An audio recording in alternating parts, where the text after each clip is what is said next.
Olá, telenauta da TV ABCD. Hoje é quinta-feira, dia 29 de novembro de 2012. E eu abro agora mais um Educar para Ser Grande.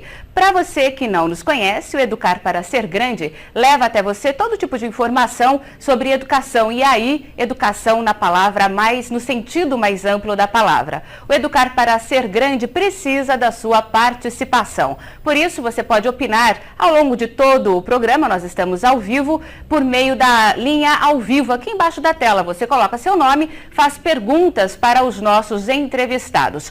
Se você quiser também enviar sugestões, críticas, pode fazer isso por meio do e-mail sandra@sandracabral.com.br. Vem com a gente, tem muita coisa boa aqui hoje no programa. A gente vai falar sobre dois assuntos super importantes. Um deles, educação financeira, e o outro, uma pesquisa que foi realizada pela Universidade Municipal de São Caetano, que fala aí sobre essa dificuldade dos estudantes em conseguir compreender o que eles estão lendo. A gente vai ter aqui entrevistado sobre isso. Você pode opinar. Se você é estudante, você pode inclusive apontar qual é o seu maior problema na leitura de um texto mais longo, mais complexo.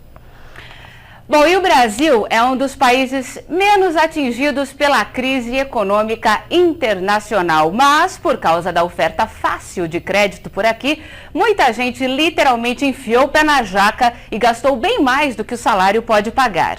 Saber utilizar o dinheiro, saber programar o futuro, saber fazer a programação das viagens, a compra da casa, a compra do carro e a realização daquele sonho dourado e ainda poupar, não é nada fácil. Mas poderia ser bem menos complicado se aprendêssemos desde pequenininhos como lidar com o dinheiro, seja ele pouco ou muito.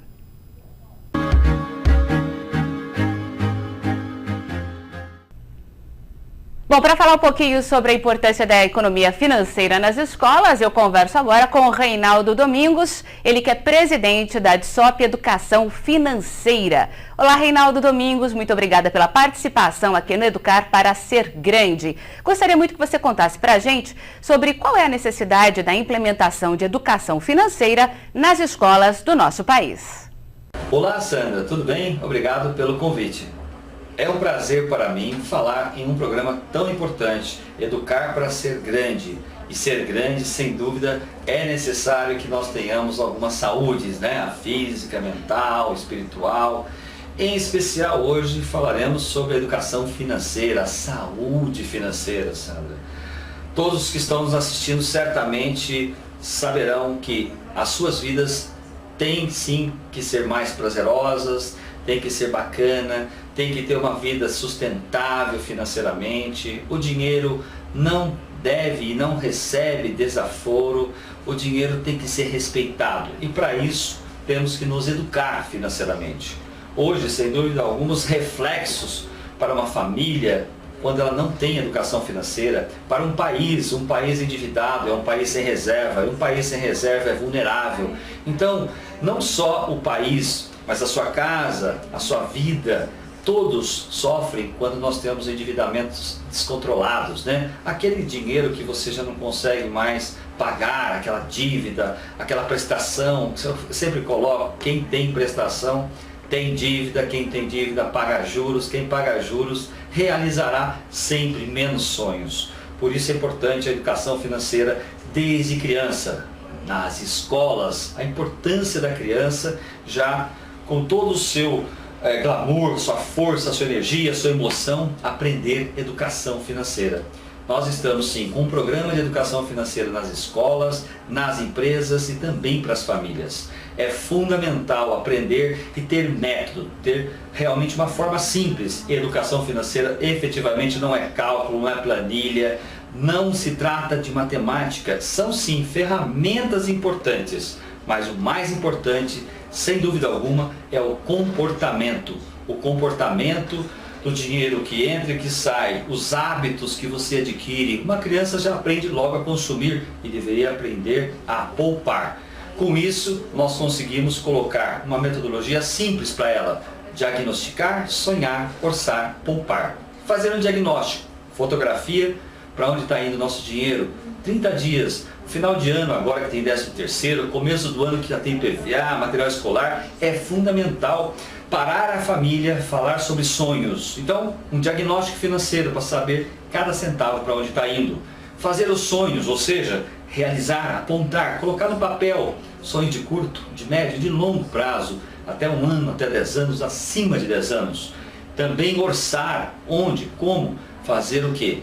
O orçamento que nós aprendemos é o que ganha menos do que gasta, se sobrar é lucro ou prejuízo. Não é esse orçamento, nós estamos falando de quanto eu ganho, menos o meu sonho, depois, aí sim, eu vou gastar as despesas que eu tenho para fazer. Por isso eu priorizaria os meus sonhos. Então, diagnostiquei, firmei os meus sonhos de curto, médio e longo, fiz o orçamento priorizando meus sonhos e aí poupar.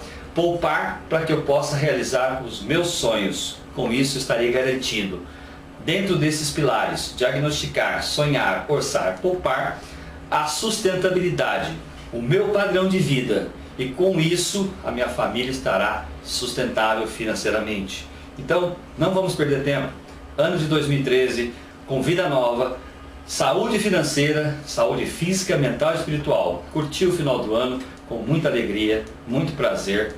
E até a próxima, minha querida Sandra, e um abraço a todos vocês que estão aqui nos assistindo no programa Educar para Ser Grande. Um abraço a todos. Bom, eu que agradeço aí ao Reinaldo Domingos, ele que é presidente do DSOP, Educação Financeira. Então ele deu algumas orientações e, como ele mesmo disse, seria interessante que as crianças aprendessem isso desde muito cedo na escola. Muito obrigada, Reinaldo Domingos. Bom, você continua aqui com o Educar para Ser Grande, ainda falando de educação financeira, agora para crianças e adolescentes. Vou dar uma sugestão ou sugestões de presente para o fim do ano. Nas lojas, jogos e brinquedos podem tomar ou tornar a educação financeira divertida. Entre eles, tem o Boca Rica, que é sucesso dos anos 80. Nele, vence aquele que acertar na ficha que abrir o cofrinho. Um outro jogo que pode auxiliar as crianças é o Monopoly Caixa Maluco, que tem como um tipo de caixa eletrônico que cospe as notinhas.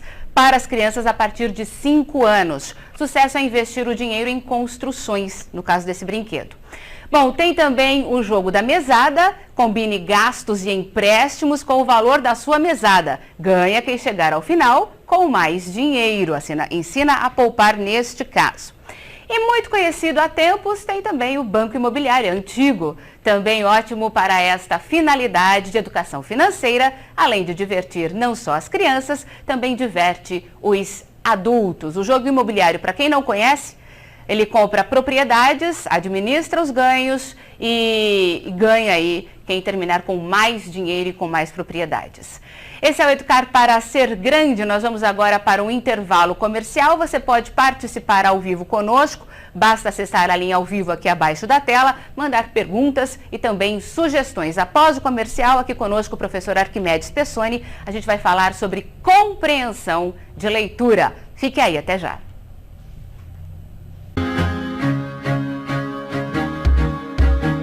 Colégio São Carlos. Estamos localizados em uma área privilegiada do Ruge Ramos, em um prédio com mais de 5.000 metros quadrados de área construída, em 8 andares projetados especialmente para ministrar o melhor do ensino. Contamos com equipamentos e materiais didático-pedagógicos de última geração. Possuímos laboratórios de informática, robótica, química, física, ciências e biologia bem equipados. Salas de multimídia e de artes, cantina, biblioteca, playground interno e externo, museu histórico e quadra poliesportiva. A coordenação pedagógica e a equipe de professores são preparados com cursos de graduação, pós-graduação e cursos específicos, garantindo aos alunos alto grau de aproveitamento escolar. Colégio São Carlos, há 35 anos modificando gerações. Acesse www.escolasaocarlos.com.br.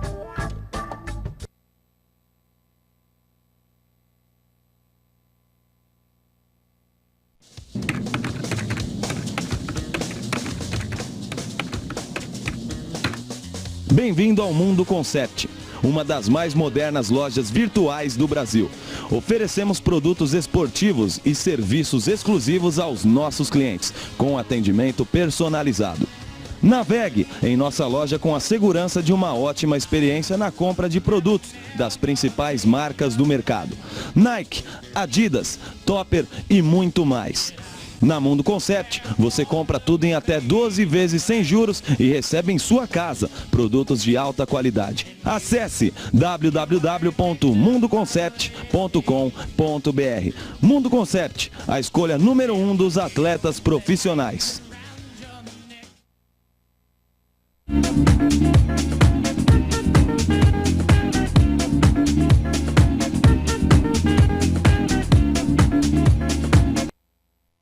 Com dieta e saúde, com a reeducação alimentar, eu não aprendi só a comer menos, mas eu aprendi a comer melhor. Quando entrei, eu estava com 83 quilos. Fiquei esse período todo de gordinha, sempre me sentindo bem desleixada, não cuidava muito mais de mim, até pro meu marido, não me sentia mais uma mulher desejada, querida. Eu nunca podia escolher a roupa, né, que eu vestia, a roupa que eu escolhi, é que é o que tinha. Eu estava sentada ali na cama e meu marido fez um comentário, assim, né, oi amor, eu acho que tu deu uma engordadinha. Nossa, daí assim foi a gota d'água, não, agora eu vou entrar. No outro dia já eu fui, me inscrevi no programa e comecei. Antes de dieta e saúde, a dieta para mim sempre foi vista com maus olhos, porque era restrição. 4 vezes por semana eu como doce, né? Eu como chocolatinho, bis. A educação alimentar te permite comer o que tu gosta, então tu não vai ter ataque de fúria de comida, e isso já tem mudado e refletido bastante na minha família. Meu marido também já perdeu uns quilos, assim. O contador de pontos, assim, para mim foi essencial. Não adiantava comer um sonho de valsa, que no lugar dele eu podia comer um sanduíche natural, praticamente. Para mim é essencial, eu todo dia passar na comunidade, é uma forma da gente se incentivar. Eu gosto muito de cozinhar. Mesmo alguma receita que eu vejo que não é light, eu tento adaptar, coloco no blog, para que todas as pessoas também possam utilizar. Não tem aspecto de light, simplesmente são saborosos. E hoje eu estou mais feliz, assim, consigo transmitir mais alegria, até conversar, me relacionar com as pessoas bem melhor agora. Chegar aqui foi uma grande vitória. Eu indico, né, obviamente indico dieta e saúde para todas as pessoas. Além de ser acessível pelo fator internet, ele é acessível financeiramente. Estou assim, quase mandando outra propaganda lá onde eu moro. Então persista, continue, porque dá bastante resultado.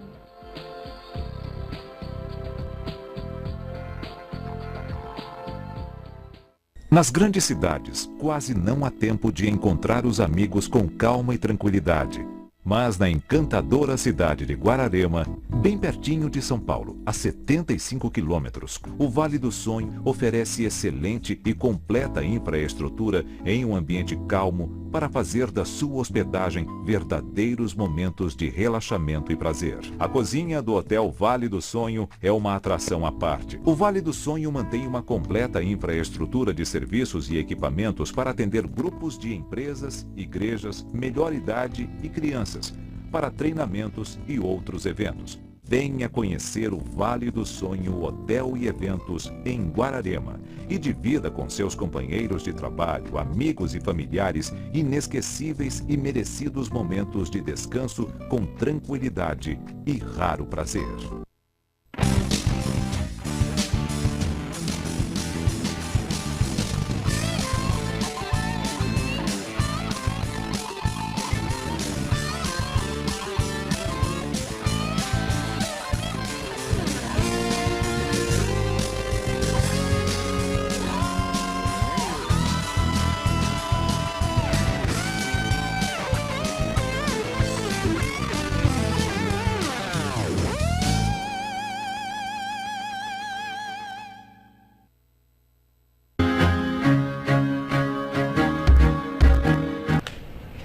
Olá, você acompanha o Educar para Ser Grande aqui pela TV ABCD. A gente está ao vivo sempre às quintas-feiras, às 11h30 da manhã. Agora a nossa entrevista ao vivo com uma pessoa sempre aqui no estúdio.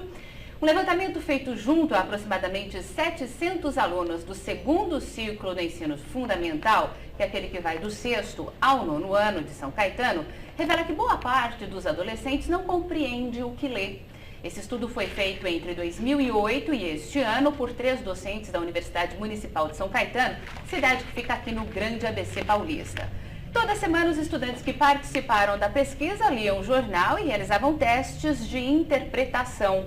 A avaliação foi baseada em 12 habilidades de leitura, utilizadas pelos principais exames aplicados no estado de São Paulo, como, por exemplo, o famoso SARESP.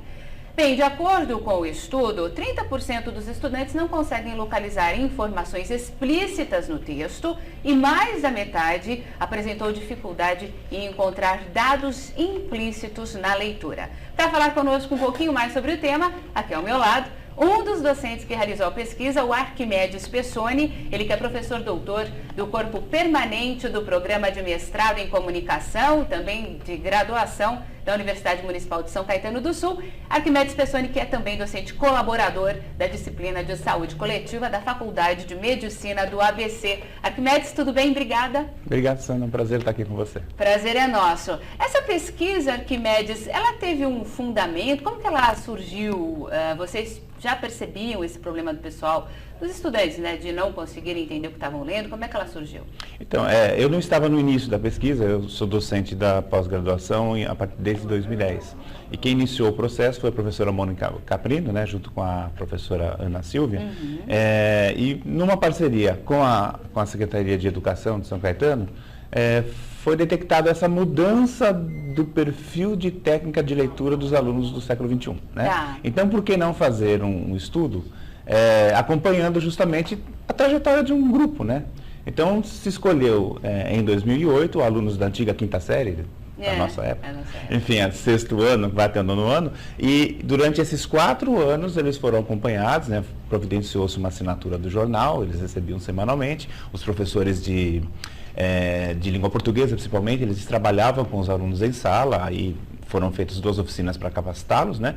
E a cada 6 meses a faculdade fazia, né, nos elaborávamos um texto, uma prova, entre aspas, e aí a gente media as tais habilidades de leitura. Então a gente já havia detectado uma mudança e o resultado da pesquisa veio comprovar realmente que o que se lê, a forma como se lê hoje é diferente, né? Uma coisa é você ler na tua tela, outra coisa é você ler no papel, né? A estratégia de leitura mudou e aparentemente a escola não acompanhou.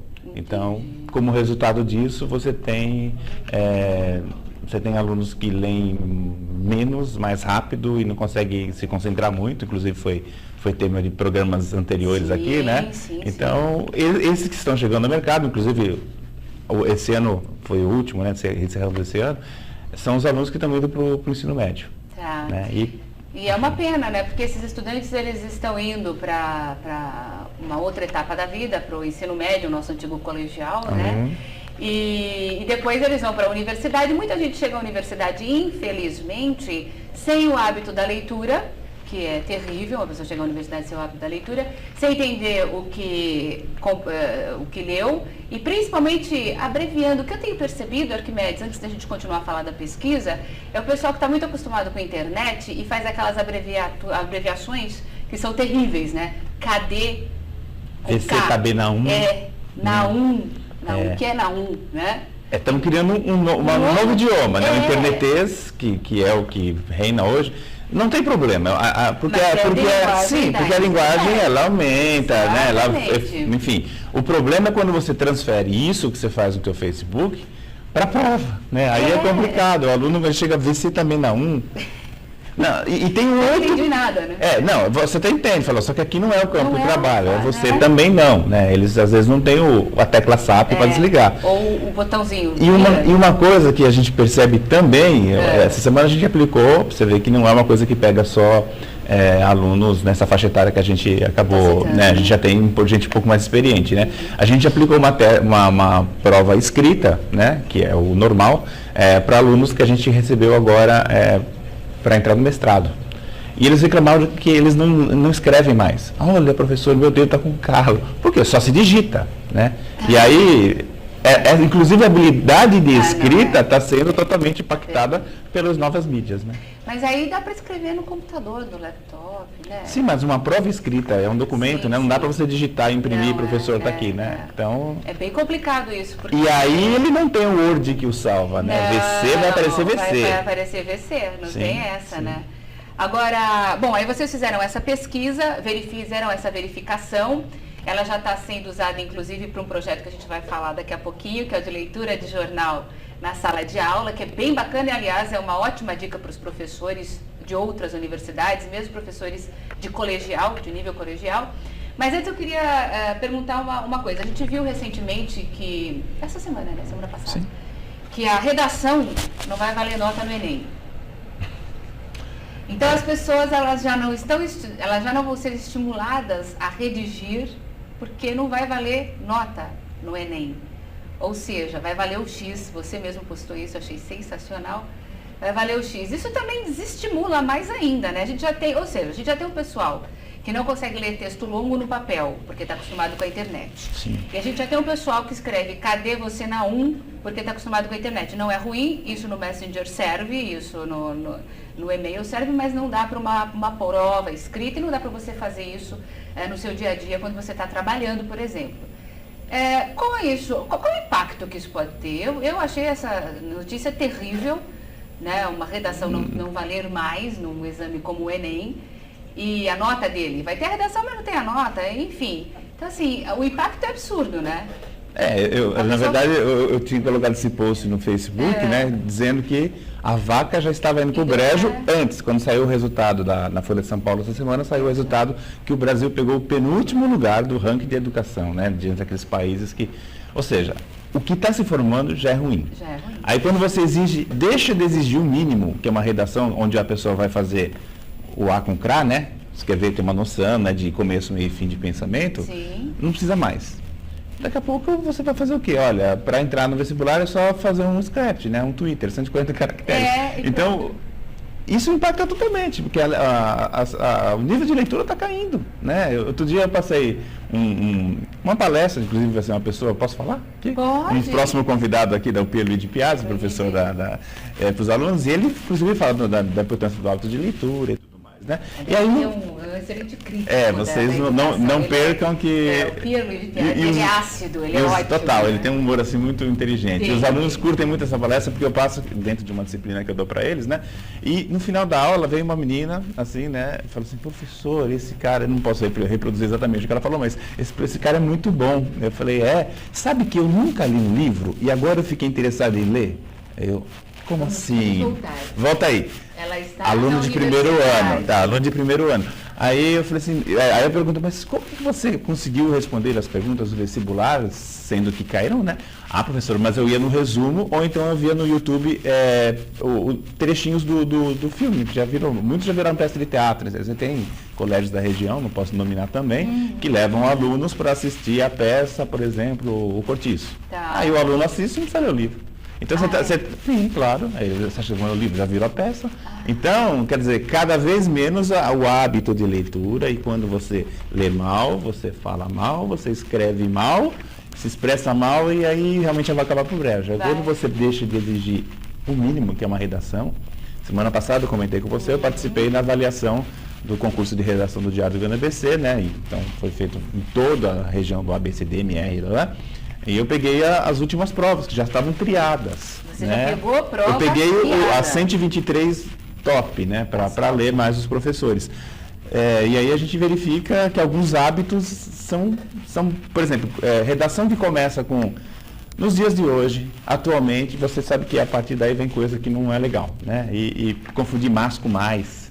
Isso é muito... Pleonasmos, né? Sim. E tá chegando ao fim. E é a gente que está entrando na faculdade. Aí quando chega na faculdade, um aluno que, cara, assim, quero ser jornalista, quero ser médico, eu falo assim, direito, né, que é uma profissão que as pessoas têm que ler muito, escrever muito para montar uma peça, né? Se ele não teve essa exigência lá atrás da redação, que tipo de aluno que eu vou ter? Que profissional que eu estou formando, né? Então, eu acho que é uma carga muito grande que se coloca no professor universitário, de uma lição que não foi feita 11 anos antes, né? Exatamente. A gente está com um problema muito sério no ensino fundamental, isso é claro, e já há bastante tempo. Aí, a partir dessa pesquisa, vocês desenvolveram também um projeto, né?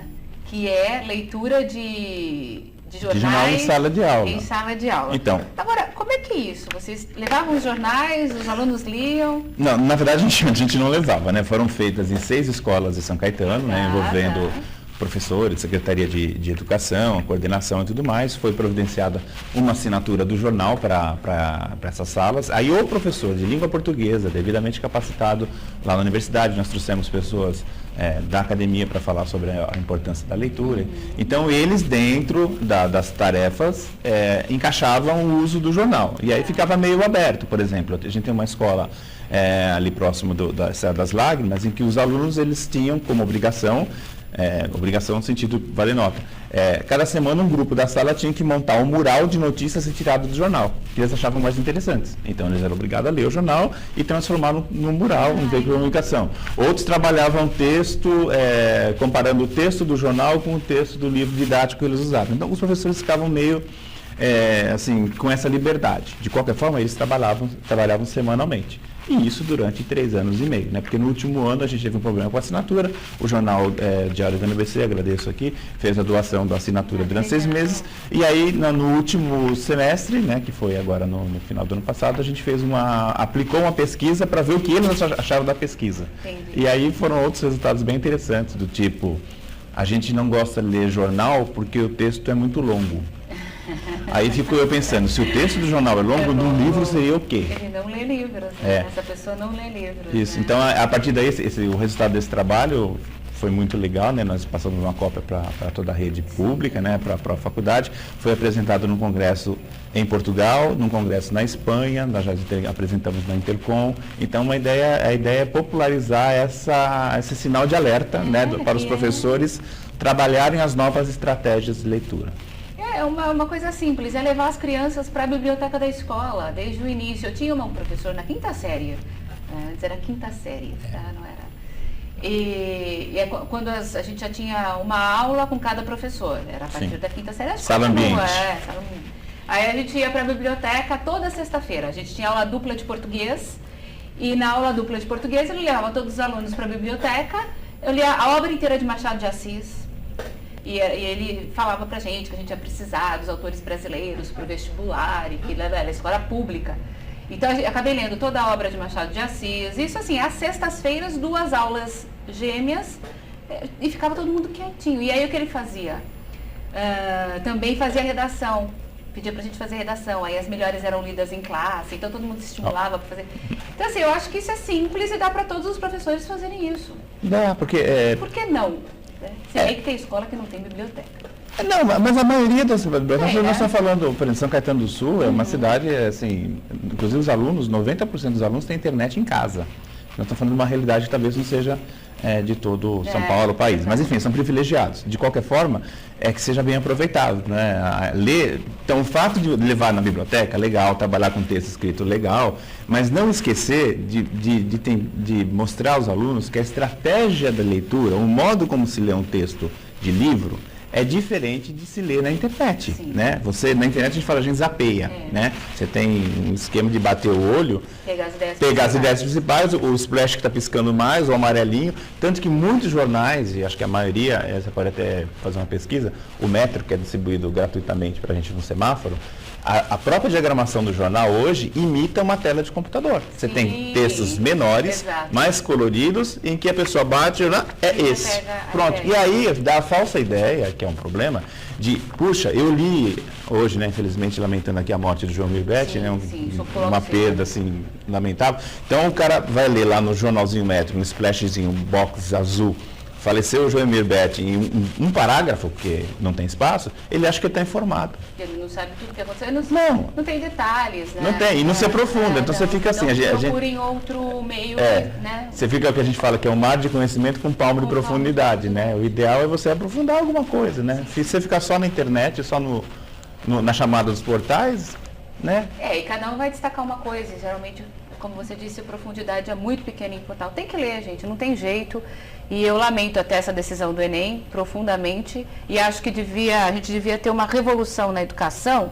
E aí tem que partir da gente, porque ao governo até agora eu não vi interesse Não vi nenhum interesse por parte do governo até agora. Isso nas 3 esferas. Eles tomam medidas que depois não continuam, não dão continuidade às medidas que seriam importantes, muda a gestão, muda tudo, então há uma grande perda aí, e aí quem está perdendo é a criançada, né? E a gente está com uma população que não consegue exigir seus direitos, porque ela não consegue assimilar conhecimento, formar opinião, fazer associações. Fica bem complicado. E fica mais fácil dominar, né? Fica mais fácil dominar. Essa é a grande vantagem de não ter uma população tão bem educada ou tão bem informada. Sim. Arquimedes Pessoni, ele que é professor doutor do Corpo Permanente do Programa de Mestrado em Comunicação e também da graduação da Universidade Municipal de São Caetano do Sul, docente colaborador da disciplina de Saúde Coletiva da Faculdade de Medicina do ABC. Agradeço muito a presença aqui. Eu que agradeço, estou à disposição sempre de vocês, tá bom? Obrigada, passou rápido. Educar para ser grande desta quinta-feira fica por aqui. Voltaremos na semana que vem e aguardo aí, você pode entrar em contato conosco com críticas e sugestões pelo sandra@sandracabral.com.br. Muito obrigada, excelente semana, até lá, tchau.